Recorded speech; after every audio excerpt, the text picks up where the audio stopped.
podcast, Learning Beyond the Classroom. Today I have with us Ms. Reem. How are you doing today? I'm fine, thank you. How are you? Good. Okay. I'd like to start off by asking what inspired you to become a teacher? Oh wow. Well, my one of my strengths is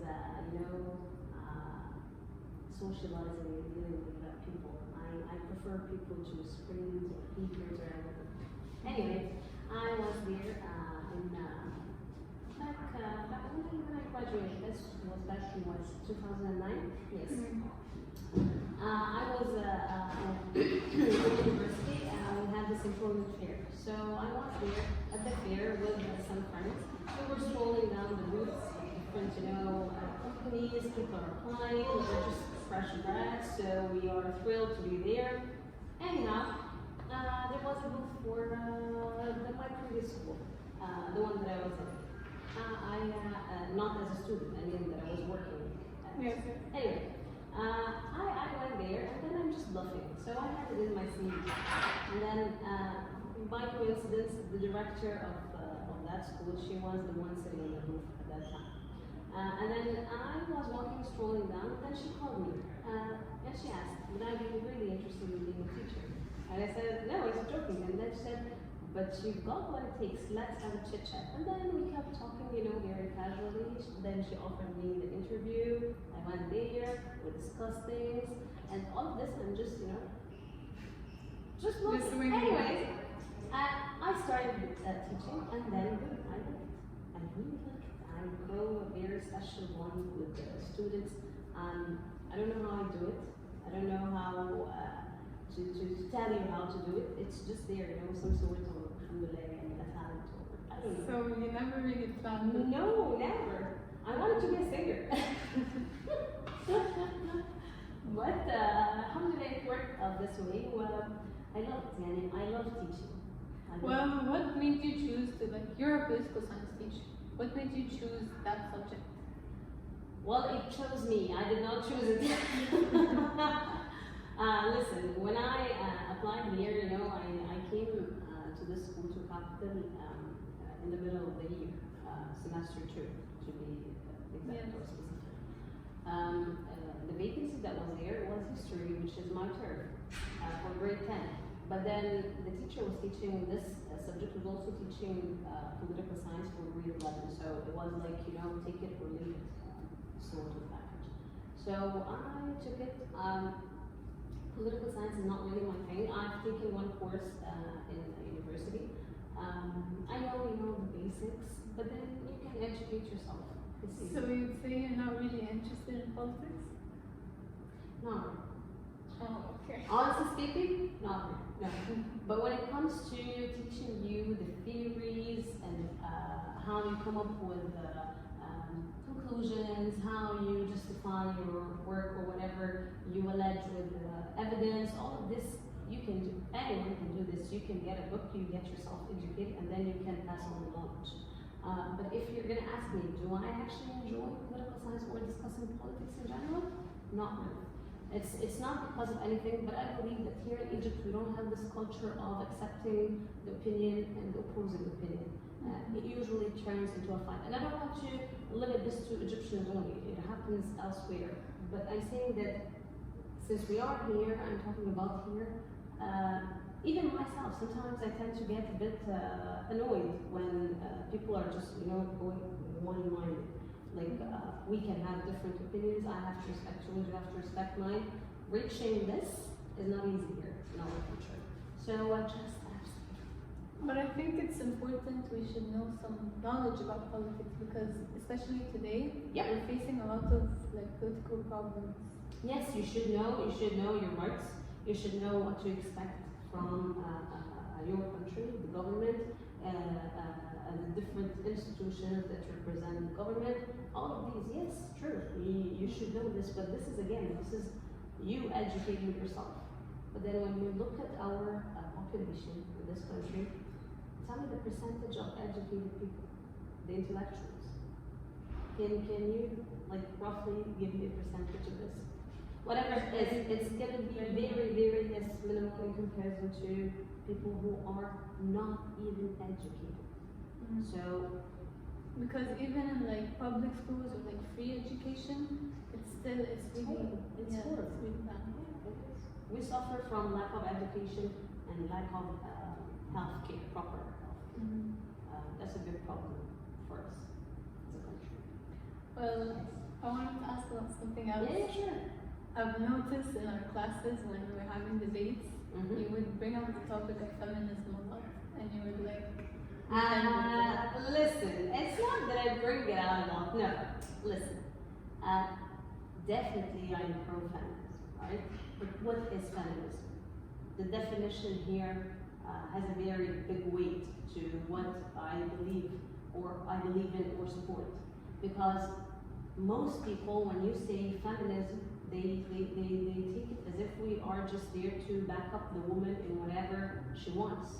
Be tried, be thrown, we're just going to support. This is not true. We are only asking for some equal opportunities on some topics, some equal rights on some topics. Again, not everything. And eventually everything is, how do you say it? Is subject to change. I mean, what was not okay for us women 100 years ago is more than okay. You know, it is actually a must to have nowadays. Like, they look at you, if you are a stay-at-home mom, you get looked at, why are you doing this to yourself? Despite the fact that no one has the right to do this, you can choose to be whatever you want to be, as long as you're not hurting anyone in the process. You know, this is your choice. So, when I discuss feminism, I'm talking about basic rights, basic equal rights, not in everything. I know that God created man is a man, woman is a woman. We don't enjoy the same physical features, but then again, there are some aspects and some factors that we can both enjoy equally, and this is not. Well, what would you say is the main key issues that are facing gender and feminism that are important to discuss nowadays in our generation? All right, abuse for starters, because women get abused on all levels, all sorts of levels. You have domestic abuse, you have sexual abuse, you have financial abuse, all sorts of abuse, which you can see. It's there. Yeah, I mean, to be a woman living in a country like our country, and I'm so sorry to say this, and please don't get me wrong, I don't hate my country, but I hate the people representing this country. So there's a big difference. To be a woman living in Egypt nowadays, it's a struggle. It's a very big struggle. You cannot do whatever you want to do. You're just your basic rights. Even if you're not hurting anyone, you cannot do this. You cannot walk down the streets peacefully. Eventually you will hear, at least the least that will happen is that you will hear some very bad words, even if they're not targeted at you. But this is gonna happen. People are gonna look at you, even if you are fully dressed and you are perfectly fine and nothing is revealing, nothing is too catchy. With all of this, you still get this. Now people tend to justify themselves saying, oh, but look at what she's wearing. Or even if you're wearing your hijab, you know, even if you're wearing this abaya and hijab and everything, you still get this. They're just using it as an excuse. Exactly. You can discuss unequally, because if you're doing a job and a man is doing the very same job, you don't get paid equally. Usually men tend to get more for the very same task. Yes, for example, as a teacher, I know that sometimes female teachers, they get paid lower than the male teachers. And in other professions, you know, you could be the CEO of a very well-known company. If you are female, it's different from the fact that you are male. And still, you get to get lower wages. Some companies nowadays are having this ratio. They need to hire females to have, I don't know what the ratio that is stated by the government or by the owners, if it's like an international sort of company or so. But they try to make the ratios a bit better for the women, you know, so this is a good thing. Also, they are trying to not fix, but to make the law of maternity a bit better for the woman, because again, it's too much. A lot of companies, they focus more on efficiency, so sometimes they don't hire women because of maternal leave. But then again, Corona came, right? COVID, it hit us all, yes? And then everybody on this planet got to know that you don't have to be present to actually get the job done. So there's always other resources, there are always other solutions. You can go online, finish whatever you need to finish. So efficiency, it depends, for me, this is what I believe. It solely depends on the person. If you are an efficient person or not, it does not depend on the circumstances, because an efficient person will know how to turn around those circumstances to serve the purpose that he is or she is after. Yes. So efficiency, again, it depends on the person. So to tell me that men are going to be more efficient because they don't get pregnant, so they don't waste I don't know how many months, which is not a lot, by the way. Sometimes, like teachers, they go only for 40 days, which is nothing, okay? That males are going to be more efficient because they don't get pregnant? No, I'm sorry. You can have your male figure there, actually present in the place of work, but not doing the work. So this is not efficiency. This is nonsense, you know? Yeah, it really doesn't make sense. It doesn't make sense. It has no relation. Yes, and I would like to clarify one thing, is that being pro-feminism or being a feminist does not mean that I'm against men. Yeah. Because we're not talking about all men. We're talking about the percentage of men that see us females as a lower gender. Those people are the ones we are directing our talk to. Those are the ones that we want them to listen to us. And if they're also suffering, it doesn't mean that they're suffering because of us, so all women are bad. Again, some women are bad women, that's for sure. We're all humans. So, because it really bothers me when people start attacking and saying, what can the man do? In divorce issues, and sexual harassment issues. Some men are also domestically beaten up, and they are subject to domestic violence. Yes, you know that. What we're talking about here, that doing this to the man does not justify doing this to the woman, and vice versa. I think they use that as an argument to kind of belittle our It's a stupid argument because it does not stand any grounds. I mean, it's as if I'm telling you what is the weather like today, and you tell me I ate apples yesterday. What does this have to do with that? Yes? You know, like for example, when women say, oh, we get sexually harassed a lot, and then men say, well, yes, also we men, we get sexually harassed a lot, but look at the percentage, Exactly. which is more. Look at the percentages, and look at the damage that happens afterwards. I mean, there is emotional damage, that's for sure, for both. But a man getting sexually harassed cannot get pregnant. A woman getting sexually harassed can get pregnant. In a country that does not allow abortion. Imagine this. Process this. There's nothing else to be said on this matter. Well, speaking about feminism, what role do you think the media has to play in shaping the public's attitude towards feminism? Because I feel like nowadays we have such a negative view about modern feminism, and people are starting to get against it.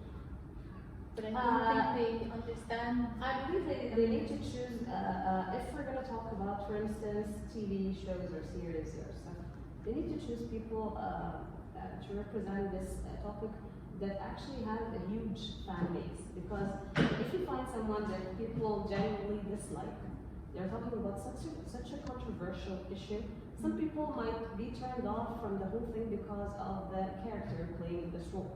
So you need to get someone who is publicly noticed, yes, and can reach people. This is one. Second thing is that You need to target the issues that matter or touch people the most. You know, you are now suffering. This country is now suffering from huge economic problems. People are literally dying of hunger. Okay, so if you're going to be discussing such a controversial issues, you need to bear in mind that people are already suffocated with a lot of things. So if you're going to go there, you need to do it very subtly, and you need to do it in a way to reach this level of To reach them on an emotional emotionally, and also, you know, the intellectual level, because as we agreed before, most of the population is uneducated. So if you're going to go and give terms, big terms to describe this, just speaking Chinese to them, you know, it's not going to touch them. But when you do something that reflects their lives, reflects their problems and their daily struggles, this is something else. Okay. Well, for you, who are the most influential feminist figures that you look up to, and why do you resonate with them? Honestly speaking, I don't see, I don't have this type of, there's no one that I look up to, because even those who start off really well and they have very good arguments, the fame and everything comes to them or influence them in a way that they need to change their stance at some point. So, you know, you kind of lose belief in them, you know. But I like it, listen, I like it when people speak from the heart, from personal experiences. It makes me trust this person a bit. I don't like it when people speak about others' experiences because it's not their turf to go there. I don't like it when people present others' struggles because, again, it's not their story to tell. But I like it when people talk generally and they try to be as gentle and as realistic as they can be. As open. This is how I like to hear people talking about controversies in general, especially when it comes to something like feminism. But most of the figures that are there, they're either glory hunters, trend hoppers, so. Yes. Okay. Well, thank you so much. Thank you so much. Thank you. I loved it. It's a beautiful podcast.